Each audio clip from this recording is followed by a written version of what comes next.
I don't know what I'm gonna do. They won't stop pounding on the door. They won't stop calling my name. And before long, someone with keys is gonna come along and unlock my office. I don't know what to do. Completely out of my element here. And all my brain can come back to is that coffee. The coffee. The goddamn coffee. First cup of the morning? He'd asked, and all I could do was smile at him. He must be new. Because if he'd been here longer than a week, he'd know how often I show up to this machine. I stood before the coffee pot like a worshiper at the altar, and as the savory black liquid spilled into the pot, I felt my mouth water at the thought of coffee. First cup. Yeah, right. I started my day with the taste of warm, fresh brewed coffee. As I'd cooked my breakfast, I'd had another, savoring this one a little, as I never did the first cup. And as I sat down to catch up on my emails, I drank a third as I ate my breakfast. I'd had another one on the way to work, savoring the aroma as I sat in traffic, and now it was time to get a cup before I sat down for another day of work. First cup. Try fifth. I've been like this since my late teens. My mother was a career nurse who drank coffee by the pot, not the cup. As a single mother trying to keep up with an active son, there was never a time I can't remember when coffee wasn't part of our lives. When I was just a tyke, my mom was always running late, due to my inability to get moving in the morning. No one wants to lose their job because their kid can't get ready on time, so one morning, she gave me a sippy cup of coffee, sweetened with milk and sugar. No surprise, I took to it like a fish to water. The other parents looked at her funny when she told them. She heard the usual sermons about how coffee would stunt my growth and make me hyper, but she always felt she knew better. The fact that I was never prone to hyperactivity and grew to top out about 6 feet seemed to have proven their worries were groundless. Coffee is life for me. It runs through my veins, and I always joke that when I die, I'm going to donate my body to Starbucks so I can be their flavor of the month. That cup looks a little rough, don't you think? I turned to see Chuck wander into the break room then, unrecognizable health smoothie in his My Body is a Temple shaker cup. The new guy greeted him as he came in, and I extended my hand for a fist bump. As he met my knuckles with his, I couldn't help but shudder a little at how scaly and clammy his skin always is. You'd think with all that rabbit food he ate that those healthy shakes would make his skin a little softer, or at least clear up his skin condition. It's got character, Chuck, unlike whatever you're drinking there. Chuck laughed. If character is what you call mushrooms growing in the bottom of that thing. He was right. Not about the mushrooms, but about the state of my cup. I'd had this cup for 3 years, and in that time, I had never once bothered to wash it. The outside was a little stained up, but otherwise looked pretty normal. The inside, however, was a dark cauldron of old coffee stains and filth. It didn't look that bad to me, but of course, I had gotten used to it by now. I always justified it by telling myself that I was putting boiling water into it, so anything living in there was likely to get boiled out of existence by the time I got around to drinking the coffee. I had no idea what I was setting myself up for. The hot liquid splashed into the cup with a luxuriant sound. I swirled the contents around in the cup before taking a test sip and gasping in pain. It was much too hot, but I had known that already. I talked with Chuck a few more minutes, and when Mr. Ryan strode into the break room, we all said our goodbyes and left for our desk. Mr. Ryan's was a fantastic boss, but he had a very narrow opinion on dawdling and socializing on company time. I said hi to a few other people in my hall and stopped at Rob's door to pass a few words. He was hard at it already, and I could see his tongue sticking out through his teeth, a nervous habit he said he'd had since elementary school. His dark hair looked sweaty, and when I asked him if he was okay, he said he had to make an 8 o'clock deadline, but maybe he could catch up at lunch. I said that sounded great, and as I walked to my office, I saw that Lisa was already behind her computer as well. Lisa was a mousy new girl that had moved into the office across from mine a few months ago. She was about my age, with straight brown hair that she always piled neatly on her head, and she had a cute pair of black glasses that were constantly needing to be pushed up the bridge of her nose. She didn't say much, but we waved at each other most mornings, and I'd be lying if I said I didn't have just a little bit of a crush on her. She waved back, smiling in her shy way, and went back to work as I stepped into my office and closed the door. I sat the coffee on my desk and turned on my computer as I prepared to start another day. I'm an IT specialist, so my job is mostly fixing other people's problems. There was an email already from Janice about how her monitor wouldn't come on, and another from Steven about how his issues with the network had gotten out of hand again. I sipped my coffee as I read these, testing the hot liquid with my lips before committing to the sip. I reached for the phone so I could call Janice. Janice was a frequent caller. The IT guy before me had thought it was funny to give her the most ancient of our relic computers. I'd been keeping that dinosaur running for years now, and every time the budget committee told me they didn't have enough money for a new computer, I died a little inside. I called Steven, and after a few questions, it became apparent that his problem was of his own making again. He'd opened another questionable email, and now his computer wouldn't link to the network. That was by design. Steven was notorious for opening anything that found its way into his inbox. He'd brought the network down several times with this sort of behavior, and I logged in remotely to revert it to a previous state, which solved the problem. The virus hadn't been that aggressive, it seemed, and he thanked me for helping him. I reached for my cup and found that it was empty. I'd been sipping the coffee while I was on the phone with Steven, and I'd drank more than expected, I guess. I called Janice and asked her what was going on with her computer, and after a few sentences, I reached into the drawer and found a new power cord. The computers seemed to burn through them for some reason, and I'd recently made a note to keep them in stock. I locked my computer, grabbed my coffee cup, and figured I'd stop for a fresh cup on the way to Janice's office. I stepped out into the hallway, turned left, and stopped dead in my tracks. My cup shattered on the carpeted floor, and that drew the creature's attention at the end of the hallway. It was hideous. It had a bulbous gray head that was covered in coarse black hair, and the small white eyes that dotted its head were awful looking. Its jaw lolled open to reveal a mouthful of sewing needle teeth and a flicking red tongue that constantly moved over them. It was dressed in a white button-up shirt and a pair of black slacks, but the shirt bulged with coarse black hair, and the pants looked to be barely containing its oddly shaped legs. It looked at me, and for a second, eyes blinked in an odd succession before it raised a hand to ask if I was okay. I shuddered and felt my knees unhinge as I slid to the wall. It sounded like Rob.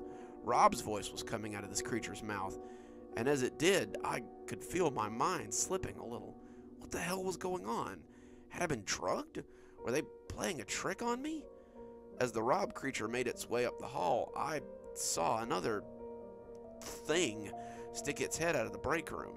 It looked like an enormous bat head stuck in a business suit, and in one clawed, scaly hand, it held something that looked like Chuck's smoothie shaker. He didn't even look real. The creature looked like a photorealistic movie monster, or images from a horror site when someone has drawn creatures that just look a little too real. As the Rob creature got closer, I could see small sores on its skin, long curly hairs sprouting in places between its eyes, and I felt a scream ripping its way up my throat. The Chuck creature blinked his two big eyes at me. "What's wrong? You okay?" It came blundering out of the break room and towards me, and I felt my legs finally take orders as I backpedaled towards the exit door. It was 30 feet away, down several hallways, but I felt like I was motivated enough to run a mile in a minute flat. Something was wrong. Something was very wrong, and until I knew what was going on, I wasn't sure I could trust any of my senses. I had come to my office door when my back met resistance, and I realized I had bumped into someone. I turned my head woodenly to see what new horror I had blundered into, and I felt a fresh scream rip through me. It was a spider, a giant spider, but with a body on top of its abdomen like some fantasy creature from a video game. Its torso was vaguely feminine, breasts poking from beneath a blue cardigan that hung over its shoulders. Its 8 chitinous legs clicked on the floor as it took a step backwards to assess me. It looked at me with familiarity, and I could see that it had shiny black hair piled on its head above its 8 rotating eyes. 2 eyes seemed to be covered by thin metal glasses, and I blundered towards my door as I realized who it was. The spider thing was Lisa. Sorry, are you okay? I didn't mean to. I didn't let her finish. I pushed my way into my office and slammed the door behind me. I locked the handle, pushed my chair under it, and cringed against the farthest wall I could get to. What in the hell was going on? Had that been real? What was I seeing out there? That couldn't be my colleagues, could it? They had sounded like them, even sort of acted like them, but the creatures out there had been so nightmarish that I couldn't even process it. All I could do was huddle under my desk, knees pulled up to my chest, and try not to cry as someone knocked on the door. "You okay in there?" It was Chuck. "You scared Lisa half to death, man. I think she's crying in her office right now. Maybe you could come apologize?" I stiffened. Lisa was crying. Had I done that? I couldn't bear the thought that I had made Lisa cry. I had half risen from under my desk when I'd finally gotten hold of myself again. This wasn't real. The monsters were trying to trick me so they could get me out of my office. I sat back down under my desk and squeezed my knees against my chest again. They wouldn't trick me like that. I wasn't going to be fooled so easily. Chuck banged on the door, harder this time, and asked what my problem was. Rob's voice made an appearance as well, and he apologized for startling me. They were worried about me and wanted me to come out so they could sort through this. They were scared for me and wanted to see me. They got angry at how I was acting and started banging louder all the while. I just huddled under my desk and sobbed quietly. I couldn't process what was going on or why this was happening. And all the avenues seemed to come back to the coffee. Someone had drugged me. Someone was messing with me. Someone had done this to make me freak out. But why? That was when the phone rang. It jangled merrily in the cradle, unaware of the horror show that was just outside the door. I looked up over the edge of my desk like a cartoon mouse peeking out of his hole. I almost expected the phone to grow fangs or sprout eyes, but it didn't.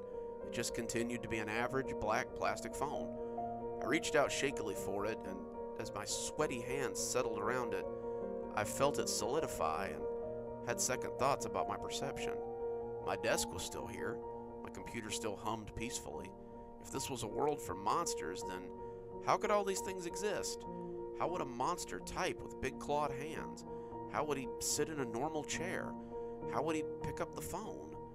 As I picked up the phone, I heard Mr. Ryan's calm voice wash over me. It took me a minute to realize that he was calling my name as I was just sitting there in the calm warmth of my realization. "Hello, sir?" I said, and my voice shook a little. "Are you okay?" His voice was calm and rich and made me feel like control had been restored. I don't know, sir. I'm seeing some weird stuff. Have you imbibed any substances today? It's okay if you have. I just want to know how we can help you. I just had a cup of coffee in the break room and coffee at home. I was fine when I got here, sir, and now I don't know what's going on. I'll be there in a few minutes. Just wait. And he hung up before I could tell him about the monsters. I hung up the phone and sat huddled under my desk. He wouldn't be able to get here, not with the monsters out there, and even if he could, would he be normal? Maybe this was just another trick by the monsters. I sat under my desk, shuddering and waiting for the creatures to break down my door and get me. They had stopped banging and shouting, but I could still hear them scuttling around out there. They were waiting, just waiting for me to drop my guard. Then they'd have me. 4 loud knocks made me jump and hit my head on the desk. "It's Mr. Rhines. Open the door, please, so we can talk about this." I slunk from under my desk, looking for all the world like a scared rabbit as I approached the door like I thought it might explode. Are the monsters gone?" He didn't answer right away, probably hoping he had misheard me. "Monsters?"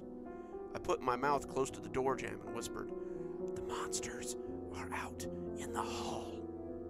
No monsters. Why don't you let me in so we can talk about all this and get everything straightened out? Your friends and co-workers are worried about you, and are anxious to get this sorted out. My hand shook as I set it on the doorknob. I must have been wrong. Maybe I just had a psychotic incident or something. Now everything was back to normal. I had acted like an ass and scared the hell out of everyone. It was time to go face the music, maybe find out what all this was about, and as I wrapped my hand around the knob, I was sure that everything would be back to normal when I opened the door. As the door came open, the worst horror of all was waiting for me. He was a demon. His skin was the color of burnt pork and was awash with cracks and blisters that opened and oozed as he stood before me. His hands were cruel claws sprouting from the cuffs of his Armani suit, and his wings extended like a miasma behind him. His face was a wide, lolling mouth, eyeless and earless, with a massive set of ram's horns that curled above the door jamb as he hulked in it. When he opened his mouth, I heard the voice of Satan himself, the lilting voice that invited Eve to eat an apple, and I knew that I would never be able to deny him if he spoke. Now, let's see what all this is. I slammed the door in his face, and they've been banging at it for nearly 30 minutes. So here I sit, writing my experience in the hopes that someone will take something from this before they burst through the door and get me. As I write, though, a sobering feeling has occurred to me. There's a mirror in my desk. As I write this, I can't help but look at the drawer and fight the urge to pull it out. As I sit here panicked, afraid that I have somehow found myself in a world of monsters, I never stop to think that maybe the problem is me. Maybe I've lived inside a delusion my whole life. Something in that odd cup of coffee triggered me to see the world for what it really is. Could it be possible that if I were to take that mirror out and look at myself, I could see my own scales and fangs and slime as well? Could it be that somehow the veil has been pulled away and I'm finally seeing the world for what it really is? I guess the lesson here is this: maybe a little soap and water is cheaper than the loss of your own sanity, and maybe I should have listened when they told me to clean my damn cup.